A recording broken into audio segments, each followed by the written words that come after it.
নমস্কার বন্ধুরা, welcome to my channel SB explorer. তো বন্ধুরা, সকলকে জানাই গুড ইভিনিং।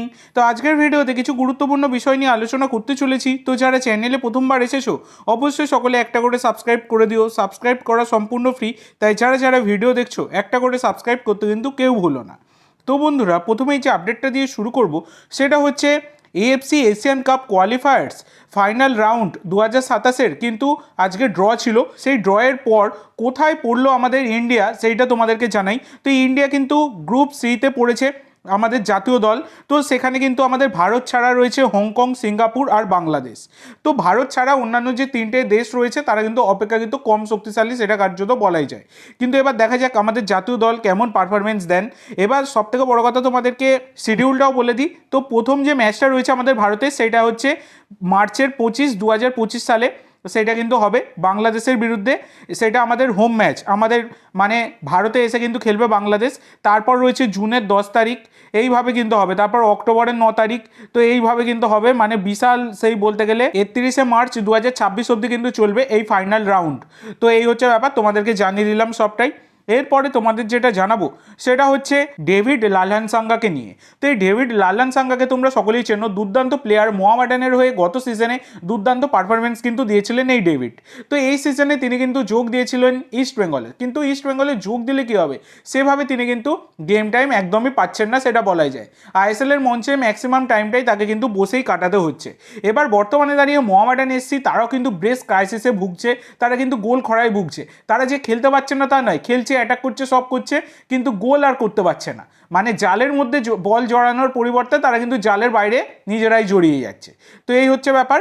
তো সেই কারণে কিন্তু মোহামেডান এসসি তারা কিন্তু তাদের আবার পুরনো প্লেয়ার ডেভিড লালহানসাঙ্গাকে তারা কিন্তু দলে নিতে চাইছে। এবার সেই জন্য তারা কিন্তু ইন্টারেস্ট একটা শো করছে। তবে তাকে নিতে গেলে ইস্ট বেঙ্গল তো তাকে ট্রান্সফার ফি দিয়ে কোনোভাবেই ছেড়ে দেবে না। শুধুমাত্র একটাই রাস্তা হতে পারে, এই সিজনের জন্য কিন্তু লোন ডিল, মানে হাফ সিজনের জন্য কিন্তু একটা লোন ডিল হতে পারে, সেই রকম একটা সম্ভাবনা কিন্তু রয়েছে। তো দেখা যাক, পরবর্তীকালে কোনো রকম আপডেট পেলে তোমাদের জানাবো। জাস্ট ইনিশিয়াল স্টেজে রয়েছে। তো এরপরে তোমাদের যে আপডেটটা দিতে চলেছি সেটা হচ্ছে আবারও স্বপ্নপূরণ করতে চলেছেন বিশাল কায়েত, সেটা কার্যত বলাই যায়। এটা এখনও অনেকটা আর্লি, কিন্তু তা হলেও পারফরমেন্স দেখে তো একটা প্লেয়ারকে বোঝা যায় রে বাবা, সেইখান থেকেই বলছি। এর আগে কিন্তু আইএসএলের মঞ্চে বিশাল কায়েত তিনি কিন্তু গোল্ডেন গ্লাভস জিতেছেন এবং ডুরান কাপেও তিনি কিন্তু গোল্ডেন গ্লাভস জিতেছেন। তো আইএসএলের মঞ্চে আবার দ্বিতীয়বার গোল্ডেন গ্লাভস জেতার রেসে কিন্তু দৌড়চ্ছেন এই বিশাল কায়েত। বর্তমানে তোমরা যদি গোল্ডেন গ্লাভসের যে চার্ট রয়েছে সেখানে তোমরা যদি দেখো, সেখানে কিন্তু বিশাল কায়েত তিনি 1 নম্বরে রয়েছেন। 10 ম্যাচে 6টা ক্লিন সিট নিয়ে তিনি কিন্তু 1 নম্বরে রয়েছেন। 2 নম্বরে গুরপ্রীত রয়েছেন 11 ম্যাচে 5টা ক্লিন সিট। তো এক্ষেত্রেও কিন্তু বিশাল কায়েত 1 নম্বরে চলে গেছেন এবং বিশাল কায়েতের কিন্তু পাল্লা ভারী থাকছে এবারের গোল্ডেন গ্লাভস জেতার জন্য। এবং আউটস্ট্যান্ডিং পারফরমেন্স দিচ্ছেন, মানে মোহনবাগানের 4 জন ডিফেন্ডার কালকে খেলেছে, প্রত্যেকটা ম্যাচেই খেলছে 4 জন ডিফেন্ডার। 5 নম্বর ডিফেন্ডারও মোহনবাগানের খেলছে, যেটা আর কেউ নয়, সেটা হচ্ছে বিশাল কায়েত। মানে কোনো রকমভাবে ডিফেন্ডাররা ফেল করে গেলে সেখানে কিন্তু পাস করে যাচ্ছেন বিশাল কায়েত, কারণ তার আউটস্ট্যান্ডিং পারফরমেন্স দিয়ে। শুধুমাত্র দেখো, আমরা সবাই বুঝতে পারছি, শুধু বোঝেন না হচ্ছে আমাদের জাতীয় দলের কোচেরা। সেই কারণে কিন্তু গুরপ্রীতের মতো প্লেয়ারকে এখনও অবধি গোলকিপারকে সুযোগ দিয়ে যাচ্ছেন।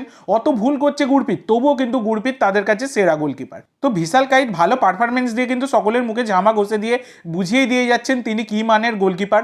তো এবার দেখার বিষয়, এর পরে জাতীয় দলে সুযোগ পান কিনা বিশাল কায়েত, এটা এখন দেখার বিষয়। তো তোমাদের কি মনে হয় অবশ্যই সকলে কমেন্ট করে জানিও। এছাড়া বন্ধুরা, আজকে আই লিগের মঞ্চে মাঠে নেমেছিল ইন্টার কাশি, যেখানে তাদের প্রতিপক্ষ ছিল রিয়াল কাশ্মীর।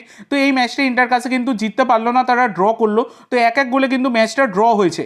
তো এই হচ্ছে ব্যাপার। তো তাহলেও ইন্টার কাশির সাথে রিয়াল কাশ্মীর তারা কিন্তু মানে আজকে দুর্দান্ত পারফরমেন্স তারা দুই দলই দিয়েছে, যেখানে কিন্তু ইন্টার কাশির সাথে রিয়াল কাশ্মীর ভালোই টক্কর দিচ্ছে। কারণ পয়েন্টস টেবিল তোমরা যদি দেখো, ইন্টার কাশিও 4 ম্যাচে 8 পয়েন্ট আর রিয়াল কাশ্মীরও কিন্তু 4 ম্যাচে 8 পয়েন্ট। তো এই হচ্ছে ব্যাপার, যথেষ্ট ভালো টক্কর কিন্তু দিচ্ছে। তো এবার দেখা যাক কী হয়। তো আজকের জন্য এইটুকু বন্ধুরা। ভিডিওটি ভালো লাগলে অবশ্যই লাইক করো, শেয়ার করো। আমার চ্যানেলে প্রথমবার এসে থাকলে চ্যানেলটি সাবস্ক্রাইব করো আর কমেন্ট করে জানাও ভিডিওটি কেমন লাগলো। ধন্যবাদ।